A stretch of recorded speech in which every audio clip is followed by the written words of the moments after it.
ലൈവിൽ ആദിലും അക്ബറും പുറത്ത് ഊഞ്ഞാലയിലിരുന്ന കാര്യങ്ങൾ ഇങ്ങനെ ഓരോന്ന് ഡിസ്കസ് ചെയ്യാണ്. അതിൽ ഷാനവാസിൻ്റെയും മനീഷിൻ്റെയും ഫ്രണ്ട്ഷിപ്പ് ഫേക്കാണ് എന്നുള്ള രീതിക്കാണ് പറയുന്നത്. അതുപോലെ തന്നെ അനുമോൾക്ക് പുറത്തുള്ള കാര്യങ്ങൾ ആലോചിച്ചിട്ട് നല്ല പേടിയുണ്ട്. അപ്പോൾ അനുമോളും ഫേക്കായിട്ടുള്ള രീതിയിലാണ് ഇരിക്കുന്നതെന്നാണ് പറയുന്നത്. ഇതിൽ അക്ബർ പറയുന്നുണ്ട് പിന്നെ അനീഷിൻ്റെ ഈ ലാസ്റ്റ് നിമിഷത്തിലുള്ള ഈ ലവ് അതൊരു സ്ട്രാറ്റജി ആവാതിരിക്കട്ടെ, പുള്ളി ഒരു ജെന്യുവനായിട്ട് ഇരിക്കട്ടെ, ജെന്യുവനായിട്ടായിരിക്കണം കാര്യം പറഞ്ഞിട്ടുണ്ട് എന്നുള്ള രീതിക്കും പറയുന്നുണ്ട്.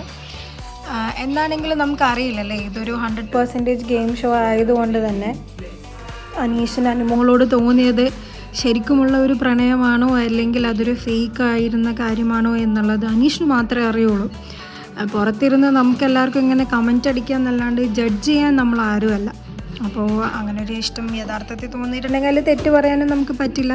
ഇത്രയും നാൾ ഒരുമിച്ചിരിക്കുന്നതൊക്കെ അങ്ങനെ സംഭവിക്കാം.